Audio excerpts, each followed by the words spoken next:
Bonsoir. Tout d'abord, je voudrais remercier le Forum des images de m'avoir donné l'opportunité de rencontrer, en tout cas, le jury cette année. Pour ma part, je suis producteur chez Agathe Film Ex Nihilo et ça fait maintenant 3 ans que je travaille sur la réalité virtuelle avec des projets comme Not Some Blindness que certains ont peut-être pu voir l'année dernière. Donc l'idée de cette restitution, ça va être de savoir un peu ce que les réalisateurs et producteurs et réalisatrices qui font partie du jury cette année ont eu comme ressenti sur à la fois la réalité virtuelle en général et sur les œuvres qu'ils ont pu voir.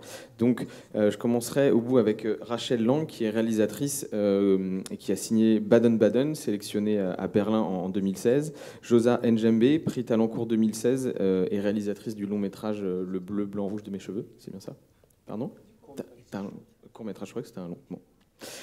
Cédric Bonin, producteur chez Sepia, qui a déjà, en tout cas, 2 productions au moins en réalité virtuelle, une immersion dans la cathédrale de Strasbourg et Le goût du risque pour France Télé. Olivier Bibas d'Atlantic Productions, qui est plus spécialement spécialisé sur la coproduction internationale de fiction, comme Borgia ou Jour polaire dernièrement. Et enfin, Davy Chou, réalisateur de longs métrages et de courts, en particulier de Diamond Island, qui est sorti en 2016 et qui a été présenté à la semaine de la critique. Donc en tout cas... après vous avoir entendu parler, ce que je me suis dit, c'est que ce qui était rassurant, c'est que des réalisateurs qui, a priori, ne sont pas engagés sur la réalité virtuelle, ils y trouvent une vraie force. Et je pense que pour tous les réalisateurs ou les créateurs qui s'intéressent à la réalité virtuelle, de voir que des gens aussi aguerris que vous dans la réalisation, ils voient une source de joie, mais aussi d'innovation dans le travail d'écriture, c'est quelque chose de fondamental, puisqu'on ne sait pas forcément exactement où on va.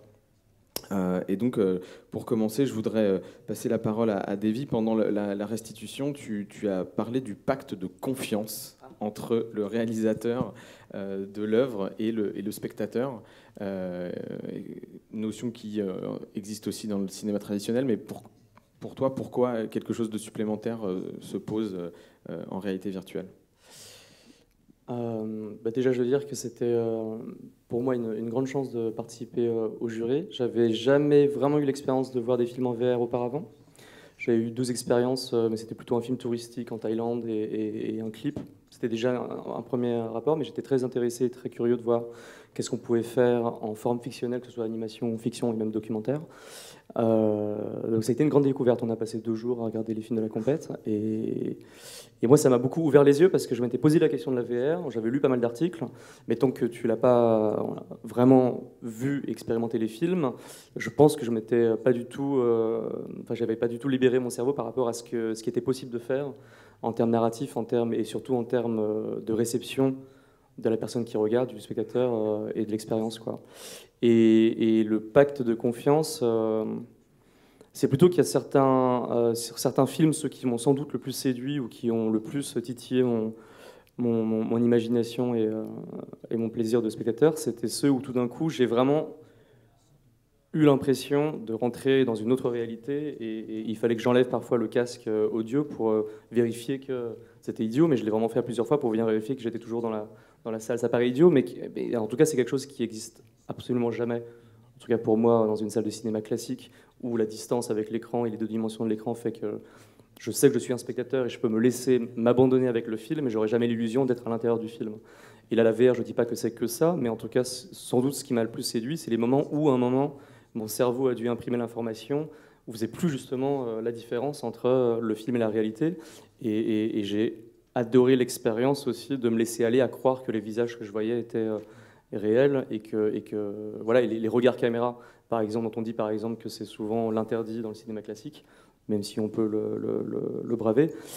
Ici, c'est presque une figure stylistique de gens qui nous regardent et qui s'adressent à nous, dans la mesure où les films de fiction parfois nous donnent le point de vue de la caméra. Et là, j'ai été à chaque fois saisi par ces regards caméra et j'avais l'impression que voilà, il y avait un effroi où les gens me s'adressent directement à moi. Donc ça, c'est vraiment peut-être ce que je retiens de plus fort dans l'expérience que j'ai pu avoir de regarder ces films.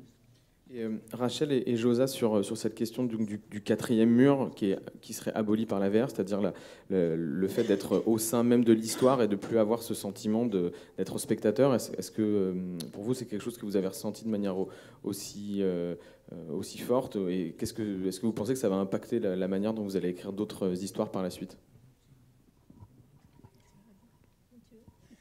Moi, j'ai effectivement eu la sensation à un moment donné d'être dans un état. Quand je suis dans une salle de cinéma, je suis dans un certain état.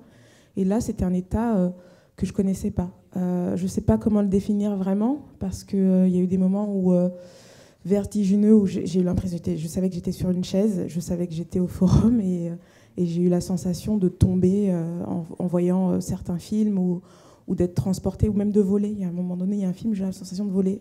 Or, je savais que je ne volais pas, et pourtant, je ressentais ça. Donc, ce sont des états qu'on traverse qui sont super intéressants. Et après, dans certains films, le contact qui est probable ou possible avec un comédien qui regarde effectivement, qui nous regarde. Il y a un truc, il y a un lien qui se crée, qui se joue.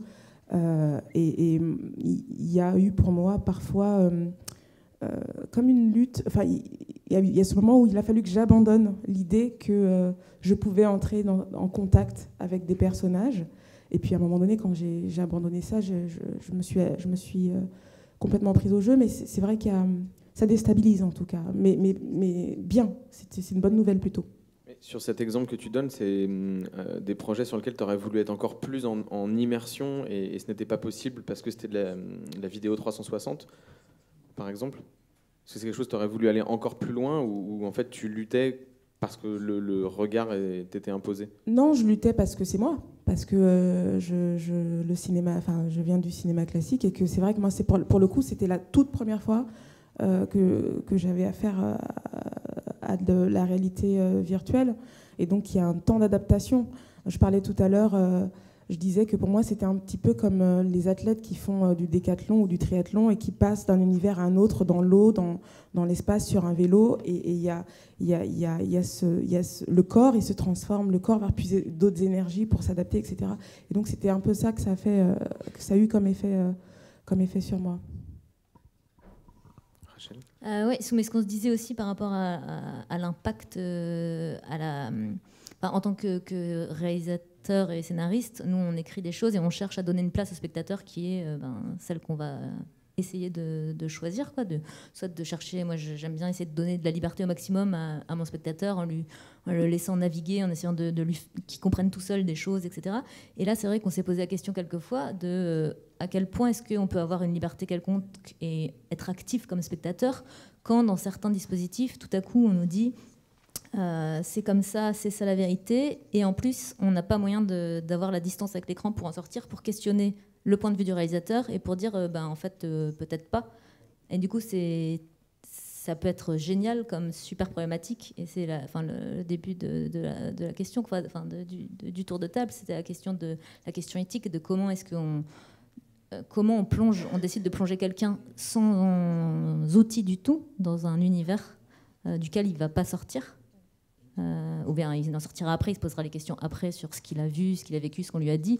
Mais il y a un moment où, moi, j'ai vu un truc super où à un moment j'ai failli tomber, donc David m'a rattrapé, je me suis planquée derrière une voiture parce qu'on nous tirait dessus. Et je savais très bien que j'étais dans un casque et qu'il n'y avait pas que c'était une fiction.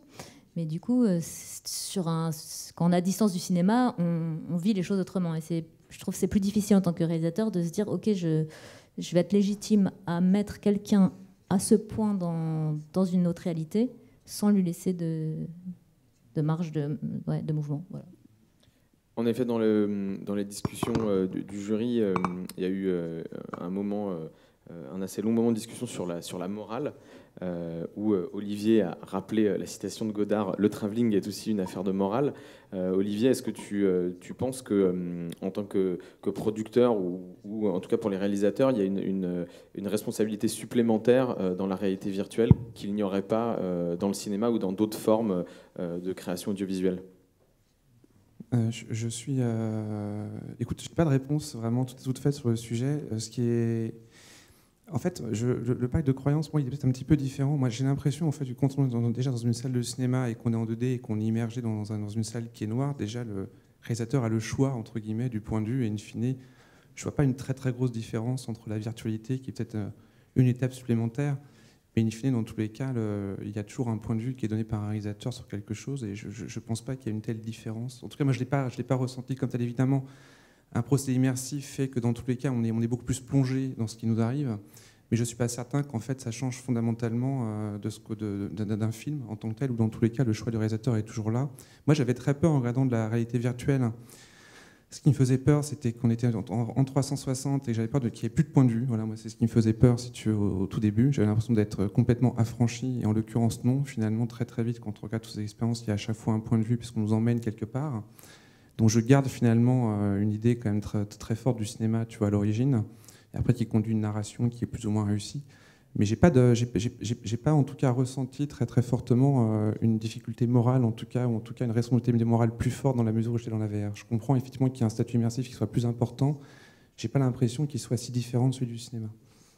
Et Cédric, toi qui as déjà de l'expérience en réalité virtuelle, mais qui est aussi un producteur de documentaires chevronné, est-ce que tu penses que cette question, à la fois de la réalité virtuelle, du documentaire, mais aussi de ce que pourrait changer la réalité virtuelle dans la manière de mettre en scène le réel, est-ce que pour toi il y a quelque chose de nouveau qu'apporte la réalité virtuelle Ah oui, non, moi je pense qu'il y a complètement quelque chose de nouveau. C'est aussi pour ça que moi je me suis lancé là-dedans en tant que producteur. C'est vrai que pour l'instant on a encore certaines limites techniques, mais qui sont en train d'être au fur et à mesure franchies. Je pense que notamment, là, il y a eu Noni de la Peña qui est venu hier ou avant-hier, je ne sais plus, faire une intervention le matin dans les conférences professionnelles, qui est un peu la marraine, on va dire, les pionnières du journalisme et du documentaire immersif. Et effectivement, moi j'ai vu certaines expériences qu'elle a fait. Et c'est vrai qu'elle elle nous immerge dans une réalité qu'on ne veut pas forcément, qu'on ne connaît pas bien, notamment le public américain, puisqu'elle est aux États-Unis. Et elle fait réagir, et elle joue sur les préjugés, sur les a priori, on va dire, ratio éthiques ou autres qu'on peut avoir par rapport à des choses, que ce soit elle a recréé Guantanamo, elle nous met dedans. C'est vrai que forcément on en a sa dernière œuvre, produite en tout cas, c'est on est mis en confinement solitaire avec un prisonnier dans une cellule de 9 mètres carrés, et du coup quand on est dans la réalité virtuelle, on sent les 9 mètres carrés, on sent le prisonnier et on s'imagine être à sa place et vivre 5 ans et demi là-dedans. Et là, il y a effectivement, il y a peut-être une imposition de la situation par la réalité virtuelle qui est plus forte, qu'il faut maîtriser, qu'il faut doser pour pas tomber justement dans quelque chose juste uniquement militant peut-être, et voilà, il faut trouver la bonne distance et le point de vue de réalisation effectivement pour que ça puisse fonctionner. Mais je crois que ça fait vraiment c'est un autre outil finalement. Ça va pas remplacer le cinéma autre, mais c'est un autre outil pour le documentaire, pour la fiction, pour pouvoir amener les spectateurs à découvrir des mondes, les emmener là où ils peuvent pas aller, réfléchir à des situations, et ça je trouve c'est vraiment intéressant, quoi. Oui, je voulais juste rebondir sur la question morale, parce que pour être très honnête, c'est une question qui m'a beaucoup travaillé pendant les visionnages, pardon, et c'est dû, parce que tu disais qu'il n'y a pas tellement de différence, mais j'avoue que moi, en tout cas, je l'ai vécu vraiment comme quelque chose de différent, et qui n'est pas juste dû à la nouveauté d'un rapport nouveau pour moi de voir la VR pour la première fois, mais vraiment à la technologie elle-même qui donne, comme je disais avant, cette impression dans les films les plus réussis qu'on y est vraiment. Et à mon avis, ça pose forcément des questions de responsabilité pour le spectateur par rapport à ce qu'il décide, pour le réalisateur par rapport à ce qu'il décide de montrer à son spectateur. Et j'ai été, c'est vrai, parfois un peu dérangé par le sentiment que dans l'excitation de l'exploration d'une nouvelle technique, et que ça devenait ça l'obsession, essayer de trouver des nouveaux moyens et d'explorer à fond la technologie, la question morale s'était un peu évaporée, et qu'on pouvait un peu tout imposer à son spectateur sous couvert d'explorer ça. Et sous couvert souvent, et c'est la plupart des cas comme ça, de bonnes intentions. Pour donner un exemple précis, je me demande si, par exemple, si mon objet est de faire prendre conscience à mon spectateur de la tragédie de la guerre ou de la tragédie des réfugiés, par exemple, est-ce que j'ai le droit, pour faire prendre conscience de cette question-là, de faire 20 minutes où je me balade au milieu de corps gisants et que c'est ça qui va réussir à ouvrir cette question. Et j'ai l'impression que, en se posant les questions techniques de qu'est-ce que permet la VR, on se permet du coup des choses moralement qu'on n'aurait peut-être pas fait dans du cinéma en 2D. Et là où j'ai l'impression, on pourrait nous vendre l'idée que la VR c'est pour le spectateur plus de liberté, j'ai eu le sentiment dans pas mal de films que j'avais moins de liberté parce que j'étais prisonnier de la vision qu'un réalisateur imposait à moi, et les films qui m'ont le plus plu étaient ceux précisément qui me donnaient de la liberté, où tout d'un coup c'était l'exploration de nouvelles possibilités, d'un regard qui va se balader, et plutôt que juste d'avoir des visions imposées. Après, je parle d'une préférence aussi personnelle, quoi, mais en tout cas je me suis posé la question de nombreuses fois en voyant les films. Est-ce que dans ce que... Je pose une question à tous. Est-ce que dans ce que vous avez vu, en tout cas du point de vue de la forme, il y a des choses qui vous ont frustré dans vos envies dans votre rapport de spectateur à ce que vous avez vu?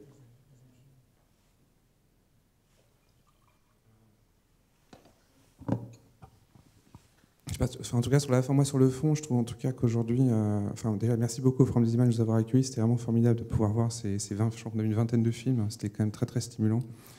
Et je trouve que l'innovation de la VR est quand même vraiment formidable. Moi, j'étais j'ai jamais beaucoup aimé la 3D entre guillemets. Je trouve que c'était assez raté. Enfin, il y a très très peu d'essences réussies en fait en 3D. Autant la VR, je trouve, ouvre des possibilités qui sont vraiment formidables pour un producteur et pour un réalisateur, j'imagine. Après, on voit quand on regarde ces films qui sont très très variés les uns des autres, où vous avez une position passive ou active, enfin tout ça, il y a quand même, on a eu des séances d'usage qui étaient extrêmement diverses. Moi, ce qui m'a frappé, mais je suis producteur de fiction, donc je viens quand même de la fiction naturellement, c'est que j'avais encore un manque de narration entre guillemets dans ce qui m'était proposé. J'avais encore du mal à avoir une narration, une histoire qui m'était contée de A jusqu'à Z. Donc là, j'avais quand même un petit manque là-dessus. J'avais l'impression qu'on était quand même guidé encore beaucoup par la technologie, ou en tout cas par le fait de trouver des gimmicks. Et d'ailleurs, il y a beaucoup de choses qui se répètent déjà, j'ai envie de dire, dans la grammaire qu'on peut voir aujourd'hui dans la VR et dans ce qui est proposé.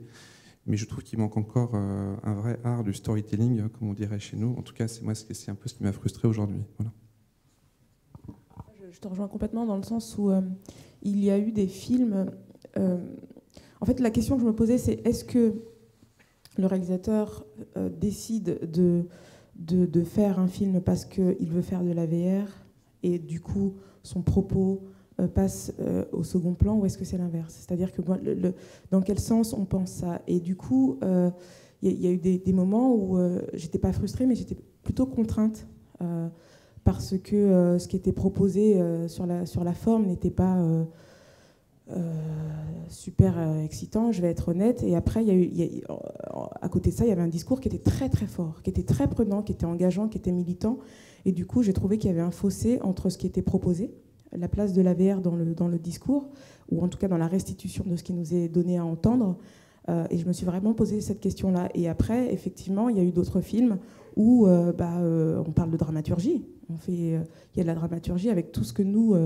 réalisateurs de cinéma classique, on écrit ce qu'on aime faire. Et là, pour moi, il y a eu un effort. Alors, je ne sais pas si on peut parler d'effort, mais il y a eu un effort de fait, en tout cas une volonté de concilier et la dramaturgie et la réalité virtuelle. Et c'est plutôt vers ces films-là que j'ai été, qui m'ont touchée, quoi. Et ça, c'est pour moi, pour le coup, c'est une vraie question. Si demain, je devais m'intéresser à cette technologie-là, je pense que la narration serait probablement resterait la première envie, l'essence du truc. Et je ne sais pas si pour les réalisateurs de VR, c'est le contraire qui s'opère, j'en sais rien. Alors, je me permets un élément de réponse. Aujourd'hui, dans la réalité virtuelle, en tout cas ceux qui ont commencé à s'intéresser à la réalité virtuelle ne venaient pas nécessairement du cinéma, ni de l'audiovisuel. C'est un agrégat de gens venant du jeu vidéo, du spectacle vivant et du cinéma. Et effectivement, je pense que tous les créateurs, mais aussi les producteurs, et Cédric, j'imagine que tu auras des choses à partager avec nous là-dessus, il y a un moment où on est pris aussi dans des contraintes à la fois techniques, financières et juste en fait d'expérimentation. C'est-à-dire qu'aujourd'hui, personne n'a une recette pour réussir un film en réalité virtuelle. Le seul truc qu'on sait, c'est que si la caméra bouge trop vite, on peut faire vomir les gens, globalement. Le reste, il n'y a pas un film aujourd'hui qui ne nous apprend pas quelque chose sur la réalité virtuelle, d'où l'importance de voir, si on peut, absolument tout ce qui se fait, parce qu'on est encore dans ce moment où on peut maîtriser l'intégralité du corpus d'un média qui est en train de naître, ce qui est assez dingue. Et ce qui est sans doute à l'opposé total de ce que vivent les sériphiles. Aujourd'hui, c'est impossible d'avoir vu toutes les séries du fait du volume de production. Sur la réalité virtuelle, on reste sur des petits volumes. J'imagine qu'il y a peut-être 1500, 2000 œuvres en VR en circulation dans le monde si on supprime les formats vidéo très courts disponibles sur YouTube 360. Donc je pense que vos remarques sont tout à fait justes et reflètent en fait le moment où on est dans la réalité virtuelle, c'est-à-dire un moment transitoire, et aussi d'où l'intérêt pour ce secteur d'avoir des initiatives comme celle du forum pour faire justement se rencontrer ces technologies avec des gens qui viennent du storytelling comme vous cinq. Cédric, toi là-dessus, tu vois les choses comment ? Oui, non, tout à fait. En plus, moi, ce que je trouve, super intéressant, c'est que c'est un milieu où, effectivement, je suis très content d'avoir été invité aussi, parce que ça m'a permis de regarder beaucoup de choses différentes, de confronter nos avis, nos discussions avec des gens qui ne sont pas dedans, donc ça, c'était très bien. Mais après, c'est vrai qu'aussi, ce qui est passionnant, et moi, je vais aussi, comme toi, Arnaud, sur différents marchés, rencontres et tout ça autour, parce que technologiquement, ça n'arrête pas d'avancer. Avec à chaque fois des choses où on se dit bon, il y a une nouvelle caméra qui vient de sortir américaine, la Litro, qui tourne avec une nouvelle technologie, mais qui permet effectivement de filmer en image réelle, mais avec des informations, on va dire, de profondeur des personnages qui permet de tourner autour et d'avoir un sentiment de présence accru. Le film dont je parlais de Noni de la Peña sur ce prisonnier en isolement, elle a aussi utilisé une technique similaire, et d'un seul coup, dans les limites que nous, en tant que fabricants, enfin producteurs de contenu VR, je vois à chaque fois que je fais un nouveau projet, je dis, si on avait une caméra qui permettait de faire ça, etc., on pourrait aller plus loin. Et en fait, ça commence à arriver. Donc à chaque fois, on se dit, super, les contraintes qu'on a vues, qui nous ont un peu freiné dans l'exploration totale de ce qu'on voulait, de ce qu'on aurait aimé faire dans l'idéal, finalement, on a envie de continuer, parce qu'on se dit, il y a quelque part la techno en face commence à proposer des réponses. Alors ça va peut-être pas toujours assez vite par rapport à nos vitesses de production des projets, mais c'est vrai que ça donne envie de continuer à s'intéresser et de pouvoir effectivement explorer ça.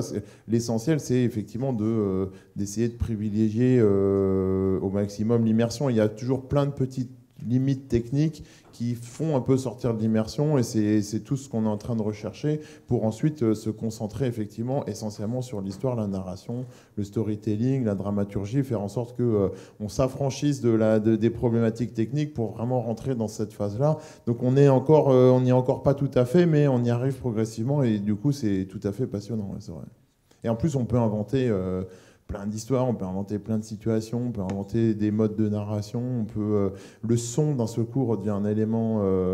Des fois le son au cinéma, c'est vrai qu'il peut y avoir un travail magnifique, mais qui pour le spectateur moyen, des fois ne sonne pas comme quelque chose d'évident, ou c'est un peu ingrat dans le sens où un très bon son, finalement des fois ça va pas forcément s'entendre.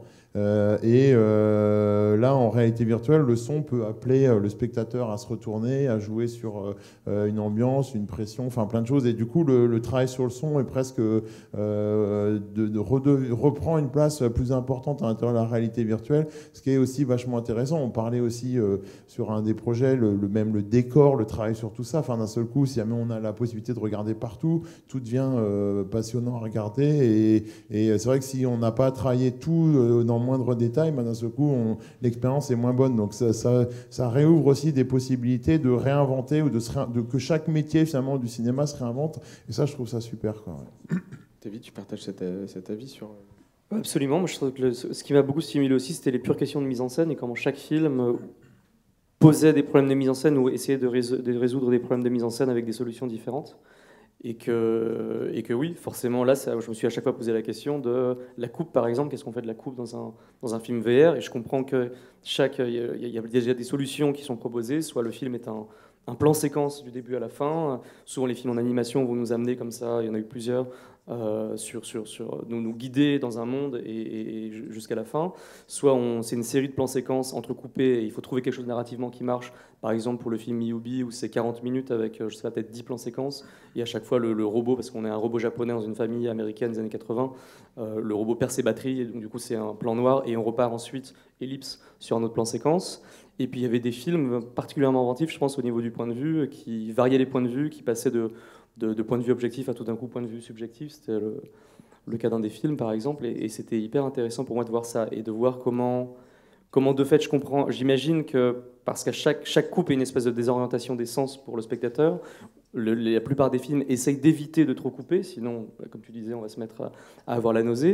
Et il y avait un film qui trouvait une solution différente, qui est un film d'animation qui s'appelle Pearl, où pour le coup c'est un peu clipesque, ça coupe très vite, sauf que la parade c'est de rester tout le temps exactement dans le même endroit qui est la place passager d'une voiture, et donc du coup, en coupant mais en restant dans le même endroit, on avait une autre solution, quoi. Et pour moi, c'était comment on bouge la caméra plus facilement dans les films d'animation, mais dans les films en prise de vue réelle, je comprends que le travelling forcément pose problème, comment enlever les rails, etc. Donc il y avait toutes ces questions-là qui étaient hyper intéressantes. Et la question centrale, évidemment, dont on a déjà parlé du point de vue, sur qui regarde et qui est regardé, ou entre les films qui nous assignent clairement un point de vue et un personnage avec les gens qui nous parlent et on sait qui on est, ou les films où le point de vue est plus... comme dans un film dit classique, où il n'y a pas forcément de personnes qui regardent, mais il y a le spectateur qui regarde. Et voilà, toutes ces questions-là m'ont vraiment intéressé et m'ont donné plein d'idées aussi par rapport à peut-être des solutions nouvelles et différentes à proposer. Dernière question avant de clore cette petite restitution. Rachel, par exemple, si tu devais te lancer dans ce type de projet, quel conseil tu te donnerais à toi-même ? C'est pour moi la question, ouais. C'est sympa. Non, c'est pour tout le monde, mais... je pense que je me donnerais comme consigne de faire quelque chose pour lequel... En fait, je pense que justement, faudrait pas... comment dire ? Je pense qu'il faut faire un film qui serait un film en 2D qui aurait une valeur, et de trouver qu'est-ce que pourrait apporter la VR à ça. Mais pas de faire un projet pensé en 3D. Non ? Où la technologie ne serait pas le moteur de ton envie de faire ce film. Je veux dire, je prendrais dans ma petite liste de projets, lequel pourrait être renforcé par le fait d'être immergé là-dedans, et qu'est-ce que ça donnerait en plus d'être en VR, mais je pense que je n'écrirais pas exprès pour ça. Mais par contre, plus globalement, ça m'a donné j'ai eu l'impression que c'est un outil hyper intéressant pour plein d'autres milieux que le cinéma. Parce qu'il y a un moment, je ne sais plus, dans un film, on plongeait dans l'eau et tout, je me suis dit, mais ça, pour soigner les gens qui ont les traumas de l'eau, de la plongée, tout ça, ça peut être génial. Il y a dans un autre film, à un moment, on était assigné à être... on était maltraités, ou je sais plus. À un moment, j'ai pensé au harcèlement scolaire, aux gamins qui font du mal aux autres à l'école et qui comprennent pas en fait ce que c'est.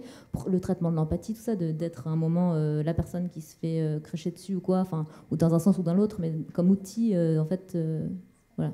Je pense que ça m'intéresserait plus de faire des produits qui soient plutôt dans ce sens-là que dans le cinéma, en fait, au final. Voilà. J'irai voir Olivier pour produire mon film. Hein ? Non, mais c'est compliqué là de tout de suite de répondre à cette question, parce que pour moi c'est une vraie expérience que j'ai vécue. C'est vrai, ça m'a déplacée, ça m'a emmenée ailleurs, et donc ça questionne plein de choses. L'endroit pour lequel moi j'ai vraiment été questionnée, c'était la question du hors-champ. On revient sur Miyubi. J'ai trouvé que le hors-champ dans ce film, et d'autres aussi, prenait une telle dimension, et du coup l'écriture, le fait de se retourner et donc d'écrire ces choses-là qu'on écrit, en tout cas que j'ai par la première personne, que j'ai écrit dans le cinéma classique, mais du coup là je trouve qu'il y a une autre dimension qui était très très forte pour moi, et donc peut-être en tout cas sur les 3 jours qu'on a passés ensemble, ça reste une des choses très très fortes qui a ressurgi, et qui du coup me questionne pour la façon dont moi j'écris le hors-champ dans ce que j'envisage plus tard dans mes projets. Voilà. du point de vue. Qu'est-ce que je me conseillerais moi? Non, en tout cas, Ouais. du point de vue d'un point de vue de producteur, sur les projets sur lesquels tu penses que ça a du sens de s'investir ou d'investir la réalité virtuelle. Est-ce que ton point de vue a changé après ces 3 jours? Non, mon point de vue n'a pas changé. Moi, je pense qu'il y a quand même effectivement, en tout cas, peut-être pour le documentaire, peut-être encore plus que la fiction, encore que. Moi, c'est vrai que je trouve que les projets où je me pose la question de savoir est-ce que ça vaut le coup de le faire en VR, moi, c'est toujours de me dire,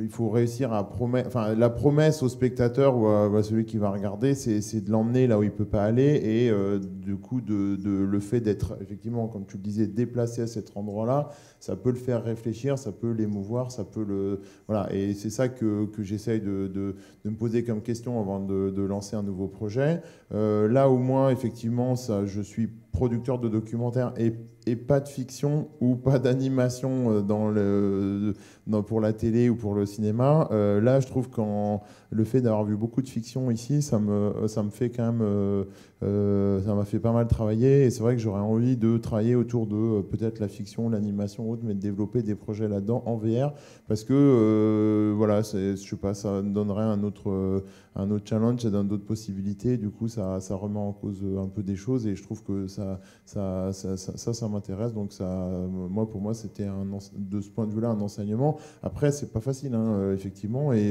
je sais les écueils, mais justement, le fait de relever ce défi-là m'intéresse, quoi. Ouais. Et Olivier, tu penses que sur la fiction, est-ce que la réalité virtuelle peut apporter quelque chose de plus ou de très fort à ce que toi tu connais déjà dans ton travail aujourd'hui en fiction et spécialement en série? Je pense que c'est un peu tôt pour répondre, mais oui, enfin, à mon avis, oui. Moi, je trouve ça, encore une fois, ce qu'on a vu ici était vraiment très, très stimulant. Nous, on s'intéresse aussi à développer des fictions en VR aujourd'hui. On voudrait bien faire avancer un petit peu ce médium. De notre côté, effectivement, nous, enfin, en tout cas, en tant que producteur, notre travail, c'est toujours de raconter des histoires, en tout cas, on va dire. Et l'idée serait de trouver quelle histoire on veut raconter avec ce médium-là, et dans quelle mesure cette histoire peut faire corps, en fait, avec ce médium. Donc, c'est ce qu'on va regarder en premier. Et ensuite, en ce qui concerne la mise en place, c'est vrai qu'il y a plein de questions qui sont posées, comme disait David tout à l'heure. Quelles sont les questions de montage, à quel moment on peut cutter. Je trouve que c'était assez intéressant de voir en fait toutes les problématiques qui sont posées aujourd'hui par la VR, parce qu'on ne peut pas faire de la VR comme on fait de la 2D, c'est très très différent évidemment. Et toutes les questions de grammaire cinématographique se reposent, entre guillemets, et c'est ça que je trouve aussi très très stimulant. Nous, ce qu'on trouve aussi peut-être intéressant, ça serait d'avoir quelqu'un, comme on sait qu'il y a une partie aujourd'hui techno qui est très très importante dans la VR, on trouvait peut-être intéressant d'aller chercher un metteur en scène qui a déjà une vision assez forte, entre guillemets, de l'histoire qu'on va raconter, puis de le croiser avec quelqu'un qui a déjà l'expérience technologique en fait, de VR. On trouvait que c'était des parentés intéressantes à travailler. Voilà. Davy, en guise de conclusion, pour toi, ces 3 jours, est-ce que ça te donne envie de te lancer dans ce type de projet ou... Clairement, pourquoi pas, parce que je sors tout juste de la simulation née de ces 3 jours. Si jamais je devais me lancer, je pense que je m'entourerais surtout de bons ingénieurs qui ont déjà expérimenté pour m'aider à pas partir en live sur des projets qui ne seraient pas pratiquement possibles et qu'on puisse... vraiment, je comprends que là, sur des projets comme ceux-là, il faut vraiment être très accompagné par la technique et discuter, et ça peut être très intéressant. Moi, je pense que ce qui m'a le plus excité, c'était qu'à certains moments, certains films ont assouvi une sorte de désir impossible et universel qui est, à mon avis... vivre l'expérience d'être quelqu'un d'autre. Je me rappelle, j'avais lu un texte sur Lost Highway de David Lynch, j'imagine que beaucoup d'entre vous l'ont vu, qui est ce film où, en son milieu, tout d'un coup, on passe d'un personnage à un autre sans que ça nous soit expliqué pourquoi. Et j'avais lu, et ce texte disait, pour la première fois, il y a un film qui a essayé de nous faire vivre cette expérience-là. Qu'est-ce que c'est que d'être quelqu'un d'autre? Et je pense que le cinéma est limité par rapport à cette expérience-là, et que là, la VR, en tout cas, m'a montré à certains moments que j'ai eu l'impression vraiment d'être quelqu'un d'autre, et évidemment... Si je devais faire un film à mon tour, j'essaierais d'explorer cette question-là, qui est une question absolument passionnante et je pense qui répond à un désir aussi des gens, quoi, de sortir de nous-mêmes. Hein. Tout à fait. Très intéressant. Je vous remercie, merci à tous, merci au jury, merci à vous d'être là. Et je crois qu'on continue maintenant avec la délibération, non pas la délibération, la remise des prix. Merci à tous.